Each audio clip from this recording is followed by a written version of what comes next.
My name is Floridalma Boj-Lopez. I'm an assistant professor at UCLA, but I've been an ECR member for probably close to 10 years now. So Marina Pando was a ECR member who was older, she was retired, and she was just very active and really generous with a lot of her time.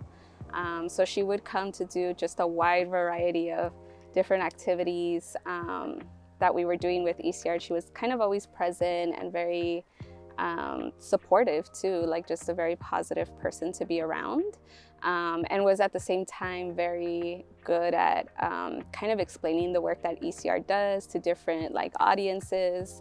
And so she actually ended up passing away when we started the program. And as a result of that, it was a little bit of a shock. Even though she had been ill and she was older, I think sometimes just she had so much energy and such a wonderful spirit of curiosity that when she passed away, it was still surprising for us. So we wanted to honor her by naming this program after her. So there was a couple things that kind of converged to create the space for this program to happen. I think one was I was a PhD student at that time, and I was feeling really frustrated with my own academic experience and feeling that, you know, in graduate courses, we could talk about community organizing in theory, but most people weren't actually participating in community spaces. And so it almost seemed like as a researcher, you're supposed to be outside of the community and studying the community. Meanwhile, I was still participating in ECR and very much as a member, as somebody who was living in the community that was impacted and was organizing through different efforts. So I felt frustrated with that kind of community university division, and that division didn't speak to me. And at the same time, I would see youth members who would go to college, which is great, right? So many of us celebrate that, but then they have a really hard time in the university. They feel alienated, they feel isolated, they feel like this university that's not even in their neighborhood is just a very different type of culture. And a lot of times the universities also don't know how to value the strength and the knowledge that our youth bring to the university classroom.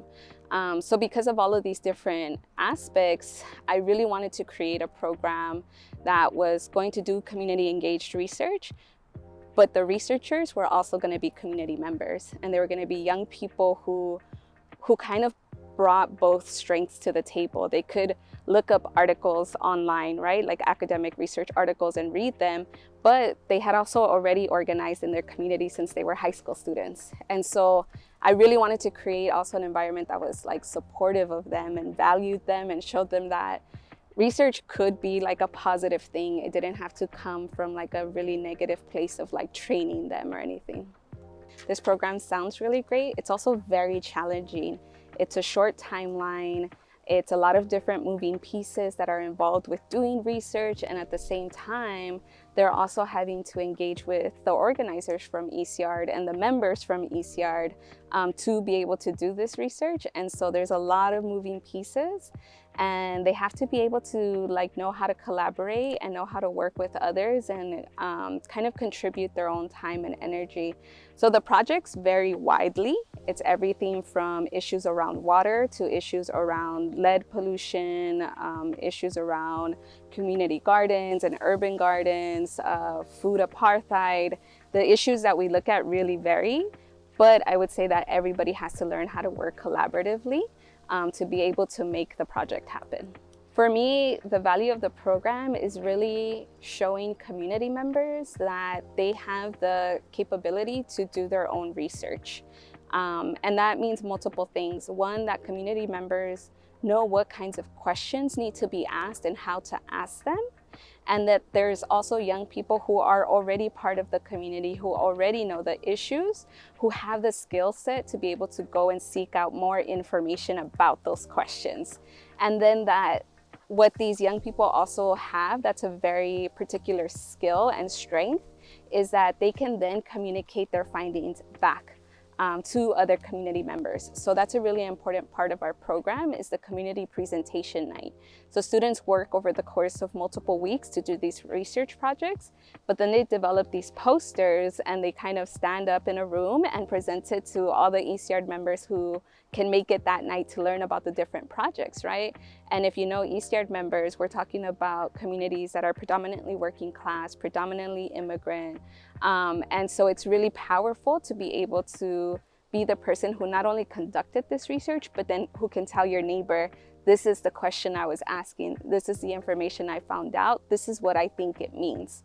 And that's something that the community members who attend absolutely love, because for them it's also empowering to see these young people asking critical questions and finding possible solutions to these questions, right? Can you talk a little bit about why the program was halted when the pandemic hit? Yeah, again, multiple reasons. A big one, and I'm actually not sure if you know this, but one of the reasons it was halted was because it's a very challenging program to run, to be honest. It requires a lot of effort, a lot of investment of resources, primarily labor and time. And we don't always have funding readily available for this program. It's not the easiest program to get funded because we don't have a predetermined set of research questions. We don't develop research questions until we're all together and thinking about what's going on in the community today. And so it was halted because it was too much labor and time even for me as the coordinator to do. And also to give us a little bit of space to rethink some of the structure of the program and think about how we might be able to improve it.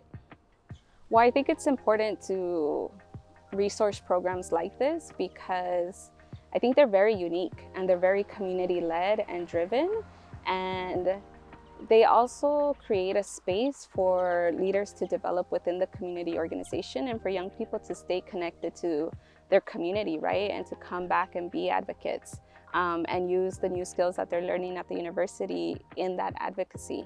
And so this program really isn't possible if people don't financially support it. And I think that's one of the things that we've struggled with and one of the things we want to see happen.